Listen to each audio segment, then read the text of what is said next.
salaamaaleykum waa Sénégal salaamaaleykum sama mbokki Thiès man la seen xarit seen doomu ndey Dieudonné Manga di responsable politique APR à Thiès. Alors Dieudonné, sa présentation responsable politique à Thiès. Oui. Mais xamoon nañu ci yeneen casquette. Dieudonné pour les amis de Cheikh Kanté parce que nous travaillons avec le président Macky Sall dans son plan Sénégal émergent derrière le docteur Cheikh Kanté, le ministre détenteur de ce grand projet, de cette grande vision vraiment de son excellence le président Macky Sall. Alors Dieudonné tey ci wàllu boobu yéen koy wax lan ngeen nar ci li nga xam ne rek moom mooy ci wàllu politique ci programme ak yi ni mel fii ci biir Thiès. waaw jërëjëf Omar dañ ci kontaan trop ndax politique ginnaaw bu ñu weesoo ci élection présidentielle yi ñu ciy gërëm vraiment la population du Sénégal en particulier celle de Thiès par rapport ak résultats yi nga xamante ne am nañ ko te vraiment ñu rafetlu ko trop ndax yaakaaruñu ko woon on a eu plus de 100 000 voix à Thiès donc yokku na ci balance bi nga xamante ni permettre na tey son excellence le président Macky Sall ñu fal ko le 24 février 2019 à 58 et poussière pour cent donc loolu moo nekkoon li nga xamante ne ñun ndaw Thiès doon nañ ci yëngu bu baax xar ci suñu tànk tubéy pour que loolu mën a am mais liggéey bi yemul foofu ndax dañoo war a continuer liggéey bi di béy suñu waar en tant que ndaw ndax waar bi dafa yaatu donc ñun ñi nga xamante ne dañoo am suñu mentor bi nga xamante ne mooy le docteur Cheikh Kanté mi yore PSE dañoo am benn programme bu large bi nga xamante ne dañoo war a wàcc ci biir askan wi waxtaan ak ñoom xamal leen luy PSE ndax am na ay jongante yi nga xamante ne ñu ngi suñu kanam te mu ngi waaj a ñëw muy les locales donc ñu ngi ciy gërëm en fait le président de la République ak en passant par le dialogue national nu ñu pousser les élections ça nous permet vraiment de remobiliser la base ça nous permet également de nous organiser et de faire face vraiment à ces échéances te defe naa ne tamit bu ñu yàlla mee ba ñu fekkee ko te tal ko lu ci war yëpp dinañ ko def parce que président Macky Sall Thiès la soxla ñun la coalition Benno Bokk Yaakaar Thiès lañ soxla je crois que nous sommes bien partis vraiment pour prendre Thiès ñu teg ko ci loxo son excellence le président Macky Sall. alors mais loolu Dieudonné loolu naka ngeen koy fas yéene liggéeyee ginnaaw tey ko wax nga ko pousse ñu local yi ba 2021 est-ce que tey programme boobu da ngeen koy tàllal ba 2021 ak ñan ngeen ci nar a àndal ak lan moo nar a doon li nga xam ne rek moom mooy seen communication. waaw jërëjëf comme programme bi dañ ko war a tàllal donc comme pousse nañu élection yi fii ak 1 an donc programme bi yaatu na dañ koy tàllal fii ba 1 an boobu lan moo ci nekk principalement les axes phares mooy def ay visites de proximité wàcc ci terrain bi waxtaan ak population bi waxtaan ak base bi vraiment gën leen a conscientiser gën leen a indi convaincre leen par rapport à la vision du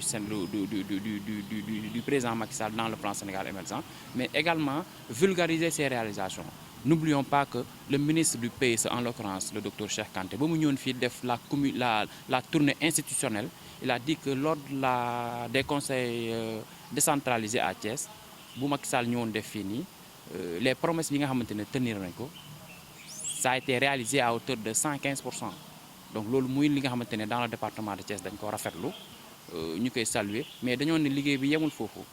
donc sama fas bi mën na daw teewul dañ ko war di mën di làbbale donc ñun programme boobu la ñu proposé waa Thiès te ñu bëgg cee ànd ak ay jeunes yu valeureux ay jeunes yu dynamiques yu engagés yoo xamante ne ils constituent la crème de Thiès aujourd'hui. Je vous nomme Pape Malick Sow par exemple qui est un jeune cadre ingénieur qui ne cesse de mouiller le maillot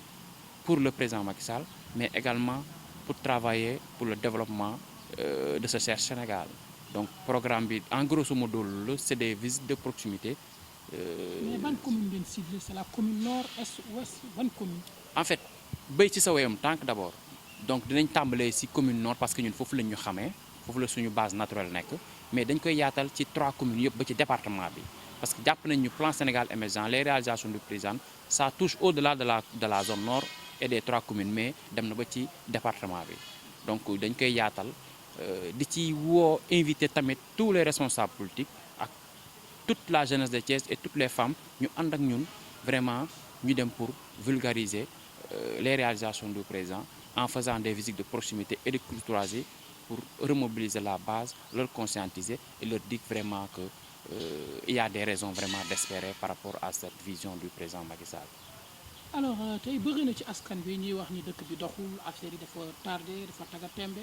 coow li bëri na courant bi sax yokk nañ ko ak yeneen mu nekk ay jafe-jafe yoo xamante ne mel na ni président Macky Sall ci programme am yoon yokkute laata PSE newoon dina ko teggil askanu Sénégal bi mais tey gis nañ ni li ni mel nekk na ay jafe-jafe yoo xamante ne mu ngi gën a bëri yéen en tant que ay woy politique naka ngeen koy jàngatee. waaw Omar xam nga loolu dëgg la mën nañ ne ay jafe-jafe la. xam nga lu tax ñu war ko mën a comprendre noonu mooy yàlla buy defar day mel nii luy yàq on ne fait jamais d'omelette sans casser des œufs il y avait la phase 1 du PSE jàll na mi ngi suñu ginnaaw et je crois que dafa convaincre les Sénégalais loolu moo tax ñu falaat son excellence le président Macky Sall léegi ñu ngi ci phase 2 phase 2 bi nag mënuñu tëb rek mu neex ça ne peut pas se réaliser du jour au lendemain c'est pourquoi les Sénégalais ñu jàpp ni peut-être dafa métti dëgg la naam mais liy neex mi ngi ñëw ci kanam n'est-ce pas donc président Macky Sall mi ngi ci loolu le ministre Cheikh Kanté tamit par rapport à la vision bi nga xamante ni moom la ko président Macky Sall dénk mi ngi ci loolu ñun ñu ngi ci loolu dañuy ñaan sénégalais yi rek ñu àndandoo ñun ñëpp serrer la ceinture c'est pour quelque temps le temps vraiment d'enclencher le processus du phase 2 de la phase 2 en fait du PSE je crois que c'est là où nous invite le président Macky Sall et le Sénégal vraiment sera un pays très développé le Sénégal sera émergent dans sous peu de temps comme il l'a dit lors du panel des cadres républicains au King Fahd Palace. alors en tant que woy politique ngeen fare ci Benno Bokk Yaakaar yeneen ndaw ñi di wax Benno beeg APR yëpp jàpp nañu daal foo bës day metti maanaam l'APR wala Benno va mal li ni mel est-ce que dañ koy confirmer. waaw man de dama ne woon sax du ma wax ci loolu ah l'APR va mal APR va bien c'est-à-dire que da ngay wax tey ñu ne la yow fii nga féete wala fii nga far man. maa ngi ci APR va bien le Benno Bokk Yaakaar a toujours été bien depuis en fait l'instauration de cette coalition et que nous avons au département comme coordonnateur le docteur Augustin Tine le directeur de cabinet du président de la République on a toujours progressé il a posé des jalons aujourd'hui dans la commune ainsi que dans le département allant dans le sens vraiment d'organiser d'animer et de remobiliser vraiment la base donc l'APR va bien. Ce que moi je déplore sur la forme de ces jeunes en fait qui se sont déclarés comme responsables de cette je ne sais pas c'est une courant de pensée ou un mouvement ou je ne sais quoi de APR va bien c'est-à-dire mooy fooy waxee ni APR va bien il y a pas un endroit beaucoup plus adéquat ni approprié que la permanence départementale donc man bu ñu toogoon foofu invité ñëpp la coalition à ce que ñu ñëw wax est-ce que l'APR va bien ou pas je crois que mën nañu gis ñu bëri ñoo xamante ne tey ñëwuñu woon ci ndaje boobu noonu sànniwuma xeer je suis contre personne je suis sur la volonté du président de la République aujourd'hui il a pris sa confiance mu placé ko en la personne de Ndeye Tické Ndiaye Diop vraiment ñu ngi ci profiter en fait di ko présenter suñuy condoléances nous les amis de Cheikh Kanté ñu ngi koy ñaanal yàlla ki génne àddina yàlla suuf oyof ci kawam yàlla na ko yàlla xare ko aljana vraiment te ñu ngi waajal ñun tamit def suñu délégation dem ba këram présenter ko suñu condoléances ndax loolu tamit suñu cër la comme que ñun ñoo bokk parti bi ñoo bokk Thiès te Thiès benn bopp la kenn mënu koo xar ñaar donc su amee nakar war nañ ko mën a bokk ak moom su amee bànneex tamit war nañ ko mën a bokk ak moom donc c'est pour dire que ni ñun ñu ngi ci APR va bien et ça a toujours été comme ça depuis que Augustin Tine est le coordonnateur départemental parce que le président a jugé que ni on change pas un cheval qui gagne donc il a fait des résultats c'est pourquoi mu bàyyi ko foofu fii ba tey mais seulement il faudrait quand même aller dans un endroit beaucoup plus approprié pour quand même se prononcer par rapport à l'évolution de la coalition dans le département loolu daal mooy ci sama xalaat. très bien mais tey ci li nga xamante ne rek moom mooy taxawaay bi nga xam ne fas yéene ngeen ko amal ci biir Thiès ci programme bi nga xam ne dinañ ko yóbbu ba tolloog at ak ci topp maanaam dinañu dàkk élection locale yi tey fas yéene ngeen ànd ak yenn leaders yi est-ce que tey pare ngeen pour tal loxo ànd ak APR yëpp liggéey ak ñoom ci li nga xam ne mooy programme boobu ngeen ko wax. waaw les amis de Cheikh Kanté en fait ñun dañoo gis ni aujourd'hui le président de la République après avoir nommé le docteur Cheikh Kanté pour mu gérer ko le plan Sénégal émergent avant les élections loolu dafa nekkoon sas bu rëy ci moom mu kontaan ci trop. dama lay expliquer benn anecdote te y a des responsables à Thiès yi nga xamante ne vraiment fekkoon na ndaje boobu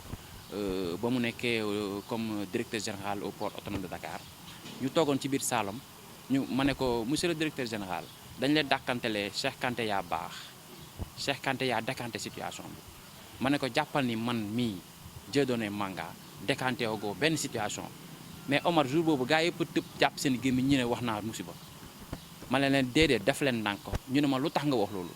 ma ne ko au moment où la coalition est en ébullition au moment où ñun ci biir suñu parti vraiment amuloon juboo kii mi ngi xëccu jëma fële kii mi ngi xëccu jëma fee kii di fëgg dënum ne la man la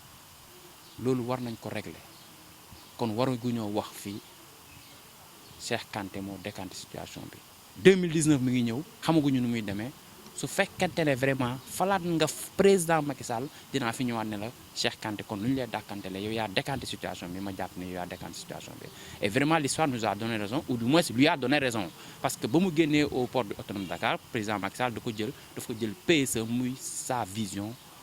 muy vraiment le socle de son développement au Sénégal mu teg ko ci loxoom mu ne la dénk naa la sama réélection le 24 février 2019 et vraiment loolu moo réalisé wu vraiment ginnaaw Cheikh Kanté nekkoon na directeur général bu port amoon doole yore koppar ñu gis ni xew-xew bu musoon am fii ci Thiès wala Sénégal dañ ko si daan tudd mais li ni mel dafa wàññeeku. non wàññeekul peut-être niveau ak dimension bu mu doon demee la wàññi mais ba tey mi ngi continuer di def social à Thiès et comme partout ailleurs au Sénégal hein. Je rappelle que ñun lii bokk na ci suñu programme pour avoir une meilleure lisibilité et visibilité des actions yi nga xamante ne Cheikh Kanté auparavant mi ngi ko doon def te mu ngi koy continuer di def Cheikh Kanté dimbali na fii les imams et oulémas il a participé vraiment pour une forte somme à la constitution vraiment du siège des imams et oulémas Cheikh Kanté jàppale na vraiment l'église aujourd'hui bu nekk dans le diocèse de Thiès voilà Cheikh Kanté a financé des femmes Cheikh Kanté vraiment a participé à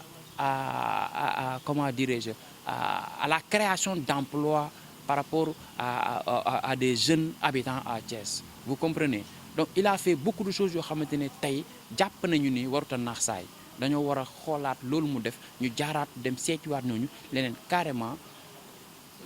réeroo amul xëy na ñàkk waxtaan ak ñàkk gisee loolu mooy waral ñi nga xamante ne ay nitam lañu woon nekk ay nitam ba tey amuñu ay nouvelles réseaux sociaux yi comme quoi que au port autonome de Dakar am na vraiment ay actions yoo xamante ne yu kenn dul rafetlu yu ñuy ñaawlu moo fay am mais souvenez-vous que la direction du port autonome de Dakar a sorti un communiqué pour démentir tout cela et dire que ni fii liggéey rek lañ ñu xamee liggéey rek lañ fi nekkee donc peut-être mën nañoo dem seet parce que port dafa bëri ay sous-traitance y a beaucoup d'entreprises sous-traitance yu nekk foofu noonu du da ngay indi sa conteneur rek nga ne non c'est le port en tant que tel ñoom ñoo war a jëlee génnee en fait le conteneur ñoom ñooy indi oto bi ñoo lay koy yóbbu non y a des sous-traitances y a des transitaires y a des entreprises etc. donc on peut quand même situer la responsabilité ailleurs mais le port autonome de Dakar au niveau de la direction générale vraiment ils ont sorti un communiqué et situé les responsabilités et dire que ne ñoom li leen fi teg par rapport à la vision du président Macky Sall et je rappelle que Ababacar Sahir Beye compte dans son programme de faire le port de Dakar d'ici 2023 le port le plus émergent d'Afrique de l'Ouest donc ku la tegal programme tegal la vision bu mel noonu en retour doo ñëwaat nekk vraiment il y a des choses qui se font dans le port autonome de Dakar vraiment man du loo xamante ne man fekkee naa ko wala gis naa ko ñun ñi nga xamante ne ñu ngi xëy di liggéeyee foofu noonu au niveau du port autonome de Dakar loolu laa amoon vraiment lu may wax ci loolu. mooy Bougazelli dañ ko jàpp ak ay faux billets ñenn ñi wax ni piège la moom soo ko wax manipulation la li ni mel en tant que responsable APR wala boog les amis de Cheikh Kanté lan moo ci ñoom seen kàddu. waaw c'est une chose vraiment regrettable c'est démoralisant et décevant ñuy dégg kilifa bu doy ni Seydina Alioune Fall di Bougazelli ñu koy takkal ci mbir bu doy mu mel noonu am na wala amul parce que dégg nañ ci version yu bari luñ ci amal solo ñun mooy comme que mbir mi tàbbi na ci loxoy yoon nous sommes au Sénégal et le Sénégal est un pays de droit nous croyons vraiment à notre justice te jàpp nañu justice dina ci def liggéeyam bu mat sëpp ba vraiment ñu xam fan la dëgg ji nekk. je crois que ñun les amis de Cheikh Kanté ñun loolu la ñu amoon lu ñuy wax mënuñoo ne def na mënuñoo ne deful parce que yëf mi ngi ci loxo yoon donc comme que yoon jël na affaire bi en main dañ ko bàyyi vraiment mu def liggéeyam et yàggatul dinañ xam vraiment lan la moo xew dëgg-dëgg ci mbir bi ndax piège la wala du piège vraiment nous ne saurions vraiment nous prononcer par rapport à cette histoire. alors ñu bëri wax nañu yéen nekk ngeen ak Cheikh Kanté nekk ci direction am Bougazelli nekkoon na ak yéen foofu yan jikko ngay seet ci Bougazelli. nit ku baax nit ku am dal nit ku gëm yàlla vraiment te nangu dogal nit tamit ku am taalibe man ba may fréquenté ak moom ci Cheikh Kanté vraiment dama gisoon ci moom ab taalibe bu Cheikh daan nekk ci kaw ñun ñooy ànd ak moom di yëggandoo escalier dem ci kaw ndékkendoo añandoo ñu pare dem ci programme bi man ba may invité Cheikh Kanté mu ñëw à Thiès lors de la kermesse le 4 février 2017 moom mi ci boppam bokkoon na ci délégation yi ñëwoon Thiès doon ma jox ay conseils encouragement su ma daan gisee ak moom après dafa may naan waaw booy Thiès na nga def naka Thiès mbaa yéen a ngi jàpp naka docteur mbaa mi ngi leen di jàppale affaire yi ma ne ko waaw effectivement donc il nous donnait toujours des conseils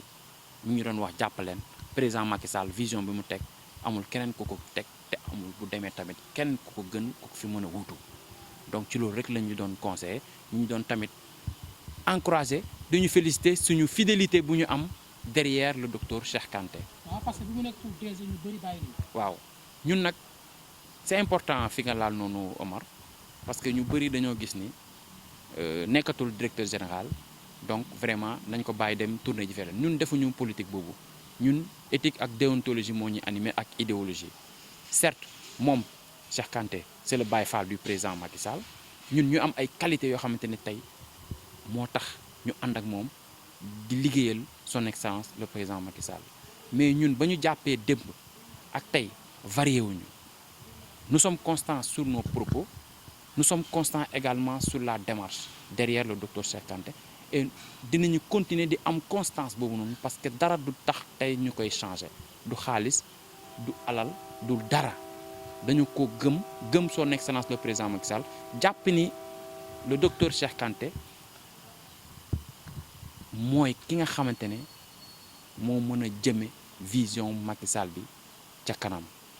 avec le docteur Cheikh Kanté la perception est devant et cela sera ñun c'est ce que nous croyons. lan mooy kàddu bu mujj gi. kàddu bu mujj gi xanaa ñu ngi sant di gërëm ñëpp ñi nga xamante ne ñi ngi nekk Thiès ak mbokku internautes yi vraiment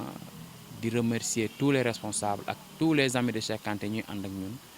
Ibrahima Diouf daf may faral di tooñ naan ma les amis de Cheikh Kanté yow rek lañ ci xam mais je crois que fan yii di ñëw dina ci am surprise dina ci gis ñoo xamante ne